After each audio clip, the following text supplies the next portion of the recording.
पुरंदर हवेली विधानसभा मतदारसंघातून तिरंगी लढत होते आणि या निवडणुकीला आज चांगलाच रंग आल्याचं पाहायला मिळते।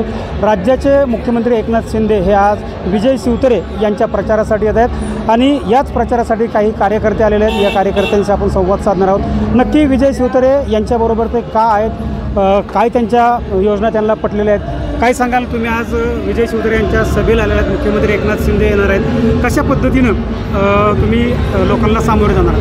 नामदार विजय बाप्पू शिवतारे, राज्यमंत्री महाराष्ट्र राज्य, आज यांची प्रचंड अशी मोठी सभा होत आहे। महाराष्ट्राचे लोकप्रिय मुख्यमंत्री एकनाथभाई शिंदे आज बाप्पूंच्या प्रचारार्थ येत आहे आणि बाप्पूंचा हा विजय हा निश्चित आहे।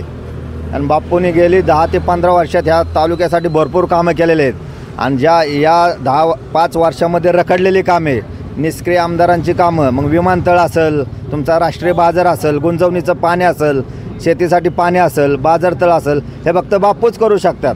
जय महाराष्ट्र। बापूंनी गुंजवणीचा प्रश्न असेल किंवा विमानतळ सोडून आणखी काय कुठले विषय घेतलेत का? काय बापूंनी जवळजवळ आता आपला राष्ट्रीय बाजारतळ असेल,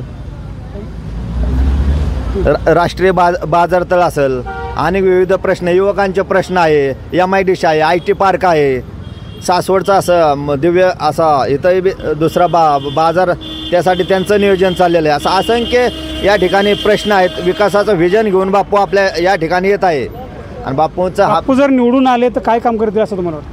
बापू जर निवडून आले तर प्रथम या तालुक्याला न्याय देण्याचं काम, म्हणजे पाण्याचं पहिलं, शेतकऱ्यांच्या पाण्याचं पहिलं, गुंजवणीच्या माध्यमातून पाणी प्रश्न सोडवला जाईल।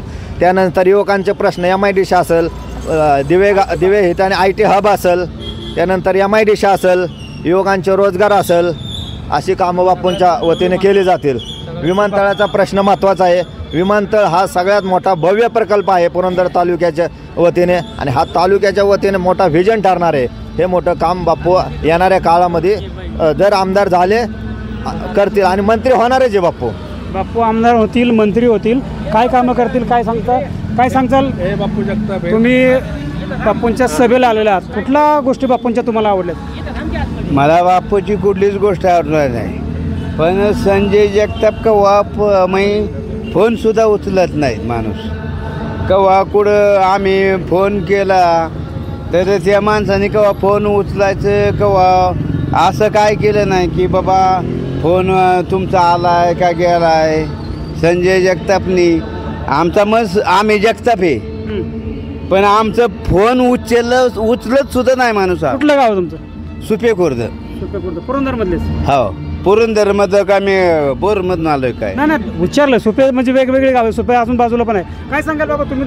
संजय जगतापने आमचा फोन कवा कवा कवा उचलत सुद्धा नाही माणूस। नाही, केवळ फोन उचलला नाही म्हणून तुमचा राग आहे काय? राग नाही, पण आम्ही सुद्धा जगताप आहे ना, पण कमीत कमी ना आमचा फोन सुद्धा उचलाय पाहिजे ना। संजय जगतापांनी काही कामच केली नाहीत का? कामं केली, पण कमीत कमीत की बाबा काय केलं पाहिजे, काय केलं नाही पाहिजे। संजय जगताप आमचा माणूस आहे, 1000% आमचा माणूस आहे, पण केव्हा प्रतिक्रिया नाही दिली काय की संजय जगताप बाबा बापू जगताप तू माझा आहे, आमका आहे तमका आहे। केव्हा मला फोन तुम्ही सुद्धा आलेला आहे, त्यांचं म्हणणं आहे की फोन सुद्धा उचलत नाहीत संजय जगताप।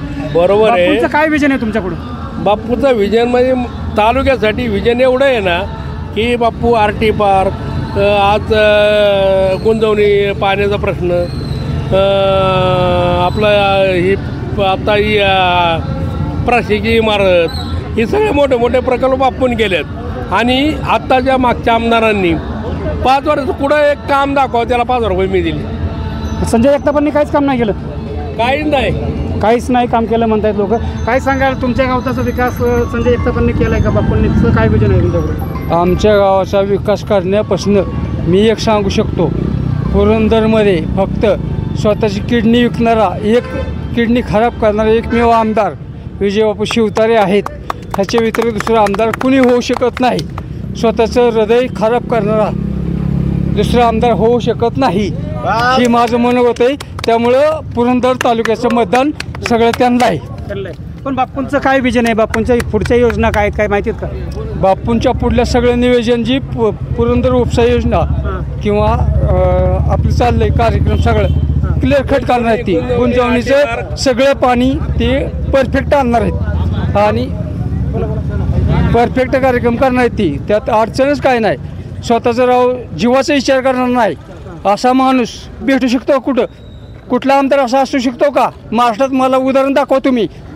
असा महाराष्ट्रात उदाहरण नाही की स्वतःचं शरीर खराब करणारा आणि जनतेसाठी लढणारा कोणच नाही. पाठीमागची 10 वर्ष तर बापूंकडेच होते, 5 वर्ष मंत्री देखील होते, मग तरी पण नाही झालं. आता कसं होईल? काय झालं त्या काळात अडचणी अशी बी आल्या की बाबा ते सत्तेत आले, आचारसंहिता, कोरोना, अमकटमक काळ सगळे लागत गेले. पण बापूंच्या हातात जेवढं होतं तेवढं बापूंनी केलं. आता शेवट फक्त तुम्ही 5-10 मिनटं वेळ वाट बघा की का शिजले लगेच खायचं नसतं, जरा गार होऊ द्या, निवांत खा. बरं ठीक आहे, काय सांगाल? तुम्ही सुद्धा विजय शिवतारेंच्या सभेला आलात, तुम्ही विजय शिवतारेंना फॉलो करता, काय विजन आहे शिवतारेंचं? भविष्यात तरुणांना नोकऱ्यांची संधी देणं, जेजुरी MIDC सारखं झालं आहे. पुरंदर तालुक्यात जास्तीत जास्त उद्योगधंदे आणणे आणि विमानतळ असेल, प्रशासकीय इमारत असेल, मार्केट यार्ड, गुलटेकडी मार्केट यार्डचं जे त्यांनी सांगितलं आहे ते IT पार्क आहे. म्हणजे इथून पुढं तरुणांना भविष्यात नोकरीसाठी किंवा स्वतःचं कुटुंब चालवण्यासाठी भरपूर वाव देणार असे. 10 वर्ष आमदार होते, 10 वर्षाच्या काळातील काही कामं सांगाल का ठरत? 10 वर्षाच्या काळात बापूंनी भरपूर कामाचा प्रयत्न केला. रस्त्याची कामं झाली, नाही तर तालुक्यात कुठल्याही गावाला अक्षरशः डोळ्यातून पाणी यायचं. पण कुठल्याही परिस्थितीत कुठल्याही गावाला सगळ्या गावांना रस्ते चांगले केले. शिवाय गुंजवणीचं काम जवळजवळ बऱ्याच अंशी पूर्ण झाले, थोडंसं राहिले. बापूंनी रस्ते केले म्हणतात, बापूंनी गुंजवणीचं धरण देखील पूर्णत्वाला नेलं. काय सांगाल? तुम्ही सुद्धा बापूंना इथं सभेला आलेला आहे, बापूंना फॉलो करता, काय बापूंचं विजन आहे तुमच्यासमोर? काय आले का? बापूंचं विजन पुरंदरचं विमानतळ आणि गुंजवणी हा आमच्या पट्ट्यातील लोकांसाठी अतिशय महत्त्वाचा प्रकल्प आहे. त्यासाठी बापूंनी, मी स्वतः गुंजवणी धरणावर जाऊन आलो माणूस आहे. 1993 सालापासून जे काम पडीक होतं, म्हणजे हे बारामतीकर पुरंदरला गुंजवणी आहे हे कधी दावलंच नाही यांनी. हे बापूंनी अभ्यासपूर्वक तो विषय मांडला, तो विषय मांडून तो विषय तडीस नेला. त्यासाठी बापूंनी उपोषण केली, आंदोलनं केली. ह्याचे सगळे मी तर त्यावेळेस कमी व्हायचा होतो, तरी पण मी हे बाहेरने अनुभवत होतो की तालुक्यासाठी जर कोण काय करू शकत असेल तर विजय बापू शिवतारे. आता मी एक पिसोडी गावचा ग्रामस्थ आहे. आमच्या गावात बापू आमदार नसताना आता जवळजवळ 25 ते 30 लाख रुपयाची कामं ह्या 2 वर्षात दिले आहेत. आणि मागच्या 5 वर्ष आमची जेव्हा बॉडी होती जलयुक्त शिवारसाठी 1 कोटी 2 लाख रुपये आणि 64 लाखाचा कोप बंधारा. आणि गावातील पिसुर्डी गाव असं आहे की एकदम टोकाचं गाव आहे. त्या गावात सिमेंट रोड काय आहे ना हे कळत नव्हतं. पण आज जर कुणाला विरोधकांना ही नसेल ना, त्यांनी पिसुर्डी गावात यावं जिथून गावाला सुरुवात होते. गल्ली बोल सगळं सिमेंटचं आहे आणि त्याचं सगळं श्रेय बापूंना जातं. विजय शिवतारे यांच्याबरोबर जसे तरुणाई दिसते तसे ज्येष्ठ मंडळीसुद्धा दिसतात. काय बाबा, काय सांगाल? तुम्ही बापूंच्या सभेला आलात, बापूंना फॉलो करता, बापूंचं काय विजन आहे आणि बापूंच्या कुठल्या योजना तुम्हाला आवडल्या? आमच्या मी नाजरे सुप्याचा रहिवासी आणि नाजरे सुप्यामध्ये जवळजवळ नदीच्या किनारीला जवळजवळ 7-8 बंधारा बापूने आतापर्यंत केल्या. आणि आमच्या सर्व लोकांचं एकच म्हणणं आहे, आम्ही पाण्यासाठी एवढं इथपर्यंत जी पळतोय ती पाण्यासाठीच चाललं आहे आमचं. आम्हाला पाणी मिळलं, गुंजवणीत पाणी मिळलं एवढंच समाधान. तुम्ही नाजऱ्याच्या बाजूला राहता, नाजरे धरण आहे, तुम्हाला पाणी तिथं नाजऱ्याचं भरपूर, तरी गुंजवणीचं पाणी का पाहिजे? अहो नाजऱ्यात पाणीच राहत नाही महाराज, ती बारामतीला जातं, आमच्याला पाणीच राहत नाही जिल्ह्यात. म्हणजे गुंजवणीचं पण पाणी बारामतीला आणि नाजऱ्याचं पण पाणी बारामतीला. मग आता म्हणून तर आम्ही म्हणतोय ना की पाणी आम्हाला मिळलं पाहिजे, त्यासाठीच पळतोय आम्ही. गुंजवणीचं धरण किंवा पाणी हे कॉमन विषय आहे, पण त्याच्यापेक्षा वेगळे विषय काय आहेत का बापूंकडे?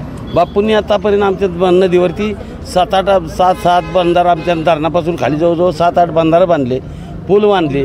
आणि गावातले रस्ते बी मी स्वतःच्या ग्रामपंचायत सदस्य असल्यामुळे मी आतापर्यंत बरेचसे रस्ते करून घेतले, काय सिमेंटचं तयार करून घेतले. बापूंनी चांगल्या पद्धतीने काम केलं. काय सांगाल? तुम्ही देखील बापूंच्या सभेला आलेला आहे, काय बापूंना फॉलो करतात? बापूंचं काय? या तालुक्याचा विकास करायचा असेल तर 3 महत्त्वाचे प्रश्न आहेत. एक गुंजवणीचं पाणी, दुसरा आंतरराष्ट्रीय विमानतळ, तिसरा बाजारतळ आणि पुरंदर उपसा, IT पार्क आणि पुरंदर उपसा. हे 4 विषय जर महत्त्वाचे आणि ते सोडवायचं असेल तर बापूच्या दमक आहे. आणि ती दमक जर साकार का ते जर प्रश्न सोडवायचे असतील ते बापूंच्या माध्यमातूनच सोडवू शकतात. आणि मुख्यमंत्री एकनाथ शिंदे असतील, देवेंद्र फडणवीस असतील, अजितदादा पवार असतील, यांच्या माध्यमातून ते बापू कसल्याही परिस्थिती सोडवल्याशिवाय राहणार नाहीत. आणि तडफदार आणि अतिशय हुशार माणूस असेल तर शिवतरे बापू आहेत. दुसरं मला या तालुक्यात म्हणजे वाटत नाही कोण. बापूंशिवाय दुसरं कोण हुशार नाही? हुशार आहेत भरपूर तालुक्यामध्ये, त्याच्याबद्दल मला काय बोलायचं नाही. परंतु बापूकडे ते पहिल्यापासून व्हिजन आहे. आणि ते बापू पाठीमागील 10 वर्ष आमदार होते, मंत्री होते, त्या काळात पण कामं रखडून राहिलेली आहेत. याच्याकडे तुम्ही कसं बघता?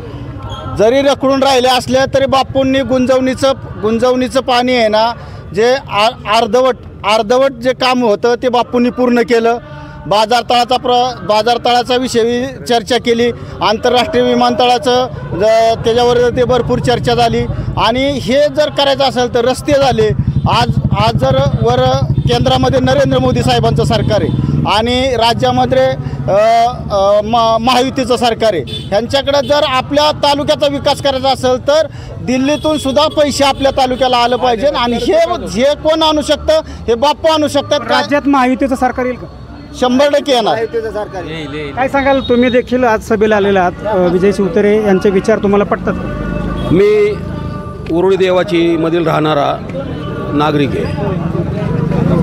याच्या अगोदर आम्हाला पुणे महानगरपालिकेने कचरा डेपोच्या माध्यमातून अनेक समस्या निर्माण केल्या. आमच्या गावामध्ये पिण्याच्या पाण्याची त्या कचरा डेपोमुळे फार विल्हेवाट लावली. लोक म्हणजे एकदम हैराण होऊन गेले. धुराच्या माध्यमातून असो, माशांच्या माध्यमातून असो, ज्यावेळेला बापूंनी मनावर घेतलं त्यावेळेला कचरा डेपोची समस्या सोडवली. त्यानंतर आमचं गाव पुणे महानगरपालिकेमध्ये गेलं. महानगरपालिकेमध्ये गेल्यानंतर त्यांचा जो टॅक्स आकारणी होता तो आमच्या ग्रामपंचायतपेक्षा 20%, म्हणजे सर्वसामान्य माणसाला जर 1,000 रुपये जर वर्षाला टॅक्स येत होता तर तिथे 1,00,000 रुपये आम्हाला टॅक्स भरावा लागत होता. मग आम्हाला भाड्याच्या रूममध्ये राहिलेलं परवडत होतं ना, मग स्वतःचा बंगला घर कशाला पाहिजे? ती एक समस्या बापूंनी आमची म्हणजे महानगरपालिकेमध्ये उरुळी आणि फुरसुंगी ही 2 गावं वगळून पुणे नगरपालिका आमची स्थापित केली. त्यानंतर आमच्याकडे पाण्याची समस्या खूप मोठी असल्यामुळं फुरसुंगी आणि उरुळी देवाची या ठिकाणी 218 कोटीची योजना मंजूर केली आणि ती प्रत्यक्षात त्याची अंमलबजावणी पण झालेली आहे. आज प्रत्येक घराघरामध्ये नळ कनेक्शन गेलेलं आहे. आमच्या महिलांच्या डोक्यावरचा हंडा आज तो खाली झालेला आहे. त्यानंतर महानगरपालिकेने आम्हाला जी टँकर दिलते तर त्या टँकर येतोपर्यंत आमच्या महिलांना रोजगार म्हणजे कामाला सुद्धा जाता येत नव्हतं. टँकरची वाट पाहावी लागायची. ती समस्या बापूने आमची दूर केलेली आहे. बापू जर आता निवडून आले तर त्यांनी कोणती कामं करावीत? कोणत्या समस्या आहेत तुमच्या? आता बापूंनी आमच्या भागामध्ये उरुळी देवाची आणि फुरसुंगी आमच्या समस्या फक्त एकच होत्या: कचरा डेपो, रस्ता, पाणी पुरवठा. ह्या समस्या बऱ्यापैकी दूर झालेल्या आहेत. म्हणजे जवळजवळ 80-90% दूर झालेल्या आहेत. आता प्रश्न राहिला फक्त पुरंदरचा. आता पुरंदरमध्ये सुद्धा बापूने बरेचसे म्हणजे आश्वासन दिले की बाबा शेतकऱ्यांच्या शेतीसाठी पाणी असेल, गुंजवणीचा प्रकल्प असेल, तुमच्या विमानतळाचा प्रश्न असेल, तर मला तर वाटतंय की खंबीरपणे बापू हा प्रश्न सोडवल्याशिवाय राहणार नाहीत. घाटाच्या खालून बापूंना लीड मिळेल का? काय वाटतं? 100%. 100%. काय सांगाल? तुम्ही देखील बापूंच्या सभेला आलेला आहात, बापूंना फॉलो करता. कसा बापूंचा पुरंदरच्या विकासाबद्दलचं धोरण आहे? काय आवडतं का तुम्हाला? बापूंचं एक वैशिष्ट्य म्हणजे बापूंच्याकडे आपण काम घेऊन गेलो तर बापू कोणत्या पक्षाचे कार्यकर्ते आहेत असं बघितलं जात नाही. त्यांचं काम करतात. आणि बापू आमदार पाहिजे कशासाठी? तर उर्वरित राहिलेली कामं, गुंजवणी प्रकल्प असेल, IT पार्क असेल, किंवा तुमचं आता जे खंडोबा मंदिरासाठी जे निधी दिला आहे, हे सर्व कामं होण्यासाठी बापू आमदार हे झालेच पाहिजे. काय बापूंनी इथून पुढं आणखी कुठली कामं करावीत? गुंजवणीचं आहे, खंडोबाचं मंदिराचं आहे, पण वेगळी कामं, तरुणांना रोजगार मिळण्यासाठी कुठली कामं करता येतील? बापूने MIDC सारखी एखादी स्कीम आणली पाहिजे.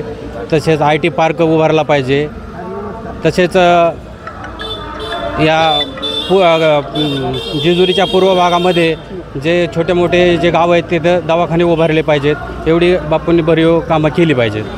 तर हे होते शिवसेनेचे कार्यकर्ते जे विजय शिवतारे यांच्या सभेसाठी आलेले आहेत आणि विजय शिवतारे निश्चित निवडून येतील असा विश्वास त्यांनी व्यक्त केला.